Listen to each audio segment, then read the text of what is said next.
E por que eu tenho falado de autoconstelação? Porque o programa Constelar para Mudar é um programa para você aprender a fazer a autoconstelação. É um programa que tem aulas gravadas sobre bases da constelação familiar, então figurativamente toda essa base aqui que eu coloquei para vocês. O que é constelação, o que é o campo, o que são sistemas, como se conectar nos sistemas, como funciona, o que é o processo mental, supramental, isso que eu tô falando para vocês, sair do mental, entrar no supramental, enfim, tem lá uma série de aulas, tem exercícios para você praticar com bonequinhos, então você vai aprender a fazer exercício com bonequinhos, tudo você com você mesma. Você não vai aprender a ser consteladora. Não é isso que o programa se propõe, tá? Para ser consteladora, você precisa fazer uma formação. Ele não é uma formação, é para você. Então, é a base e um módulo específico, um olhar só para autoconstelação. Então, além da base já ter exercícios de autoconstelação, eu ainda fiz um módulo a mais só sobre autoconstelação, para você pegar todos os detalhes de como fazer, de como você se sentir mais conectada, talvez, com você, com as suas respostas, tá? Além disso, tem um documento que te guia durante todo o processo, que vai te explicando, agora você assiste tal aula, agora você para um pouquinho nas aulas, faz tal reflexão, faz tal exercício, faça aquele exercício que está proposto no módulo tal, agora faça uma meditação. Então tem um diário de bordo, e é um diário mesmo, você pode ir registrando tudo, até ele é legal que ele é um PDF que dá para escrever, né? Não é aquele que você precisa imprimir. Você pode imprimir, escrever à mão, mas você pode também fazer ele no computador, como você quiser.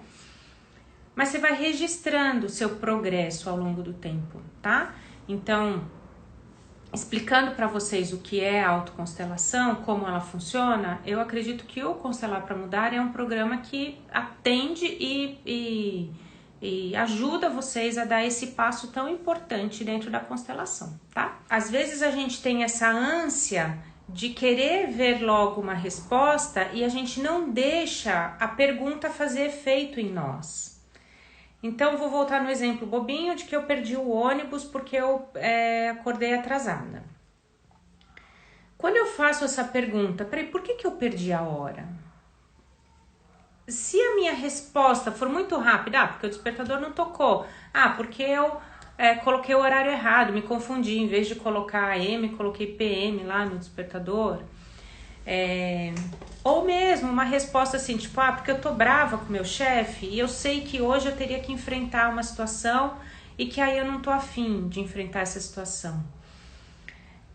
Se você já vai tendo logo internamente algumas respostas, é mais difícil de você fazer uma autoconstelação. Então requer um exercício mesmo de você se colocar num lugar vazio. Fazer a pergunta sem esperar a resposta, mesmo.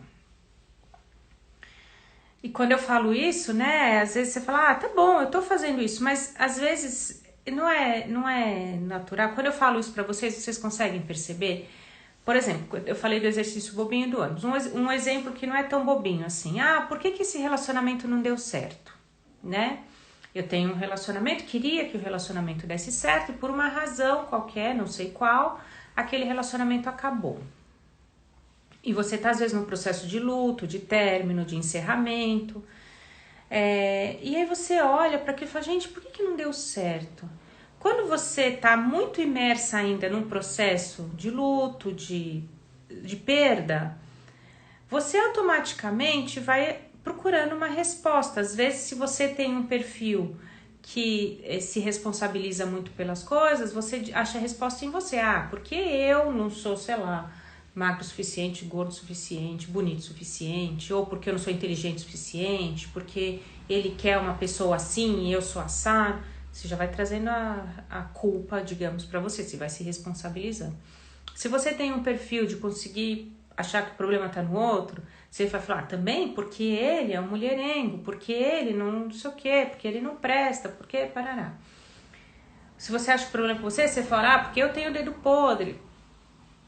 Se você está dentro de um processo, é mais difícil você fazer a pergunta e não automaticamente responder. Porque o exercício da autoconstelação é a gente se permear pelo pensamento sistêmico, mas a gente não responder ainda. Então, quando a gente não consegue, a gente já começa a responder, o que a gente faz? A gente fica perdida na direção. Então, talvez, por isso que eu falei, talvez seja isso, porque você pode colocar a questão e aí você tem algumas hipóteses na sua cabeça, mas são todas hipóteses racionais, né? Ah, porque eu tenho dedo podre, porque eu, sei lá, não sou inteligente o suficiente, porque eu não sou bonita o suficiente, porque eu escolhi o homem errado, porque ele não é mulherengo, não sei, né? Mas você vai já na sua cabeça, antes da sessão, você já cria essas respostas. E aí é como se você tivesse, tô com os bonequinhos aqui, é como se você tivesse assim, ó, será que a resposta é A, B, C ou D? E aí você se coloca para olhar para os 4 bonequinhos aqui, ó, o laranja tá escondido. Vou fazer assim. Você se coloca para olhar e falar, qual deles? A, B, C ou D? A, B, C ou D? A, B, C ou D? Você entrou num processo racional. Você não tá numa constelação. Aí a gente fica assim, peraí, eu não tô conseguindo ver a resposta. Porque você já criou respostas para você. Então, o que você precisa fazer? Jogar isso fora. Começar de novo. Por que aquele relacionamento não deu certo? Eu vou olhar para a questão. Esta é a questão. Ah, mas a questão é a resposta de por que não deu certo? A questão é, vou olhar para ele, pro rapaz com quem o relacionamento não deu certo? Não sei, ainda não sei nada. Eu só tô olhando para uma pergunta que eu tenho, por que esse relacionamento não deu certo? Então eu escolho alguém para ser eu e alguém para ser a questão. Aí eu começo a olhar. Aí o que eu faço? Eu vou abrindo o leque. E aí quando eu abro o leque, eu não abro o leque racionalmente. Eu tenho que, figurativamente, é como se eu tivesse até esse